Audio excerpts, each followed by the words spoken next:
and the climate clock ticks with an urgency that no one can ignore. Against this backdrop of uncertainty and crisis, a figure from Zimbabwe emerges, bringing with him not just hope, but a radical vision that could fundamentally alter the course of human history. His name is Maxwell Chikumbutso, a man little known outside certain circles, but whose ideas and inventions carry the potential to rewrite everything we understand about transportation and energy. Unlike most inventors whose work refines existing concepts or introduces incremental improvements, Maxwell's creation defies categorization. It is not another electric vehicle dependent on charging stations, nor is it a hybrid clinging to the remnants of fossil fuel infrastructure.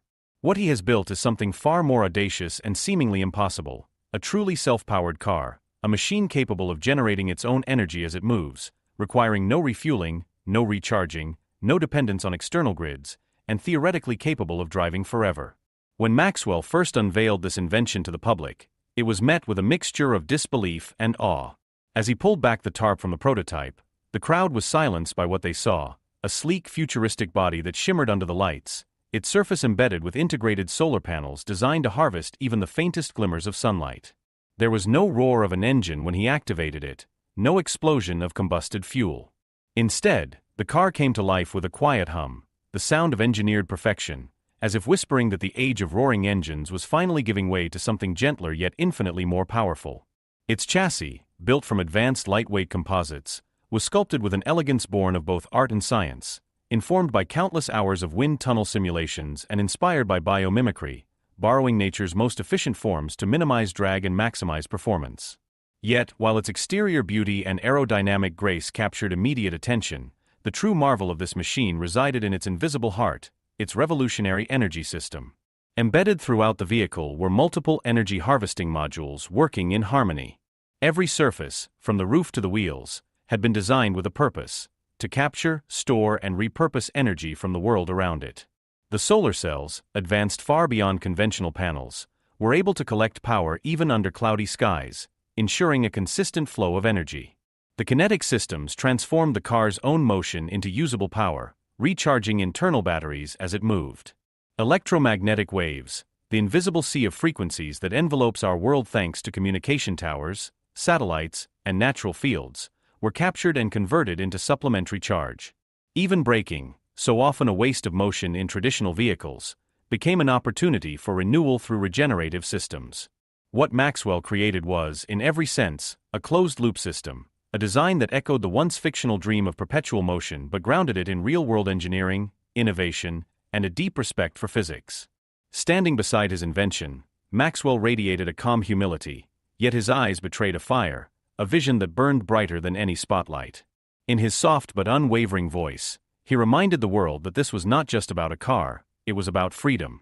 Freedom from pollution, freedom from dependence on fossil fuels, freedom from the economic stranglehold of rising energy prices, and freedom from the idea that our future had to be bound by scarcity.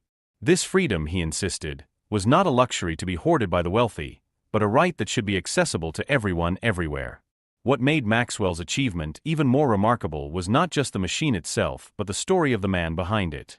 Unlike many of the names dominating today's technological landscape, Maxwell's journey did not begin in the research labs of MIT or in the design studios of Tesla. He grew up in Zimbabwe, surrounded not by state-of-the-art equipment but by discarded electronics, salvaged radios, and scraps that most others saw as junk.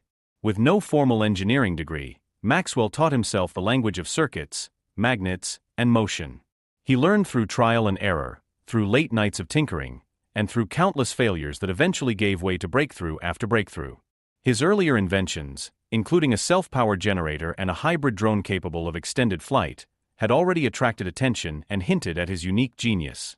But this car was the culmination of over a decade of relentless, almost solitary experimentation, driven not by corporate funding but by sheer determination and belief. To truly understand the power of Maxwell's self-powered car, one must appreciate the physics that underpin it. Energy, as the laws of thermodynamics remind us, cannot be created or destroyed, but it can be harvested, redirected, and transformed. Maxwell's design leverages this principle by pulling from the multiple streams of energy constantly surrounding us.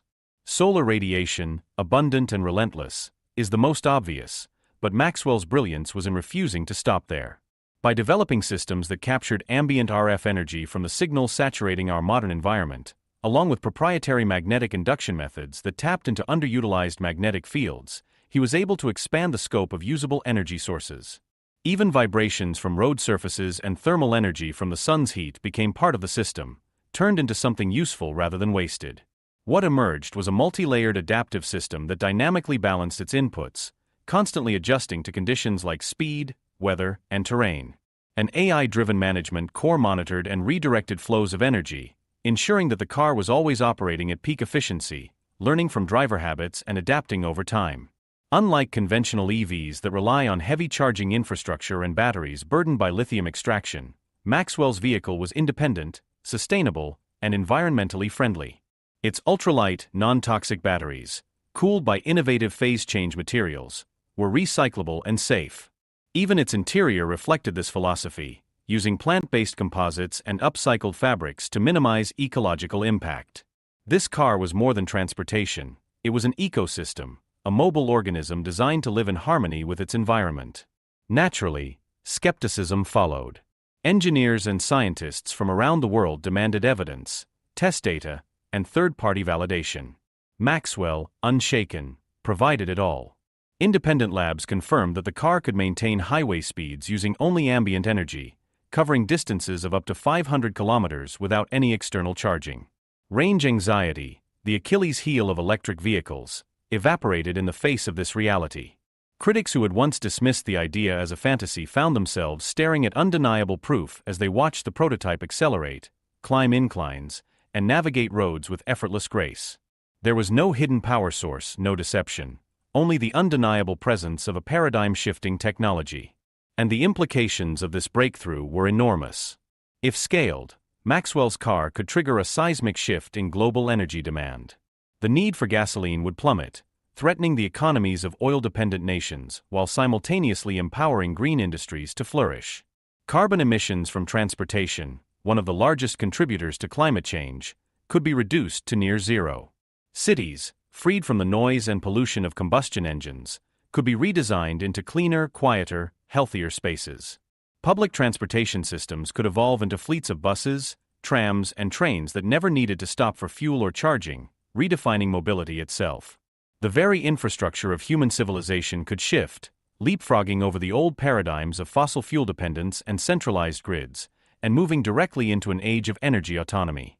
Maxwell, however, was adamant that this technology was not to be hoarded by wealthy nations or monopolized by corporate giants. His vision was global, inclusive, and deeply personal. He began discussions with African governments to establish localized manufacturing, determined to ensure that jobs and opportunities would grow directly where the need was greatest.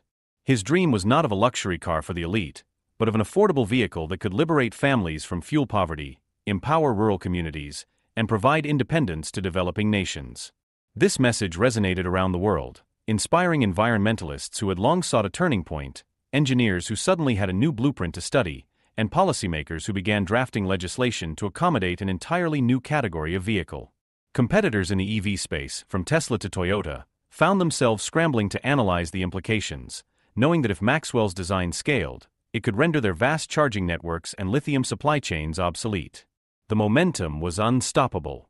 A viral video of Maxwell's first public demonstration spread like wildfire, igniting debates and curiosity across social media. Headlines from major automotive and technology publications declared it the greatest disruption in mobility since the internal combustion engine. Engineers reverse-engineered fragments from the footage, patent offices were flooded with related applications, and universities began incorporating self-powered vehicle concepts into their curricula. Maxwell's own team worked tirelessly to refine the design, introducing modular energy cores that could be tailored to specific climates, prioritizing solar in sunny regions, kinetic and RF harvesting in cloudier zones, ensuring that the car was truly universal. Pilot programs launched across continents, from self-powered ambulances in rural India to public buses in Brazil, proving that the concept extended far beyond personal cars. Even as lobbying from fossil fuel industries and smear campaigns attempted to discredit him, Maxwell responded not with anger but with openness, transparency, and evidence. Every attack only amplified public support, as grassroots movements, crowdfunding campaigns, and open-source collaborations rallied around his vision. Young inventors began building on his concepts, creating self-powered bicycles, scooters, and even boats, while communities experimented with energy-sharing networks inspired by his architecture. Education itself was transformed, with students across the globe inspired by his story, taking up STEM studies in record numbers, and universities creating entire programs around ambient energy harvesting. Maxwell, ever humble, released parts of his design under Creative Commons, encouraging others to adapt, evolve, and spread the technology, reminding the world that the planet already gives us all we need, we just have to listen. What began as the dream of one man in Zimbabwe was quickly becoming a global movement. And with each passing day, Maxwell's self-powered car was not just redefining mobility, but redefining what humanity believed was possible. It was no longer just a car, it was a symbol, a blueprint, and a beacon of a future where innovation was driven not by consumption but by regeneration. In a world desperate for solutions, Maxwell's car whispered a simple yet revolutionary truth: the race to zero has begun, and the road ahead is no longer powered by what we burn, but by what surrounds us. This is not the end of the road, it is the beginning of a new one. And on this road, the future quite literally drives itself.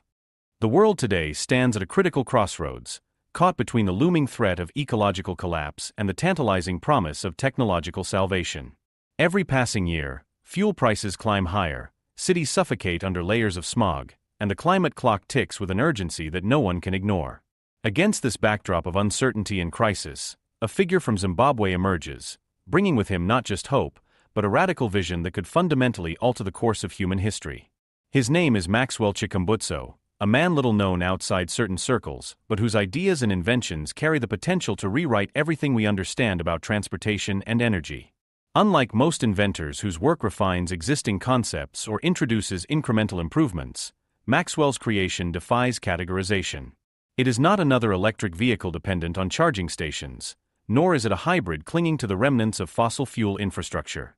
What he has built is something far more audacious and seemingly impossible: a truly self-powered car, a machine capable of generating its own energy as it moves, requiring no refueling, no recharging, no dependence on external grids, and theoretically capable of driving forever. When Maxwell first unveiled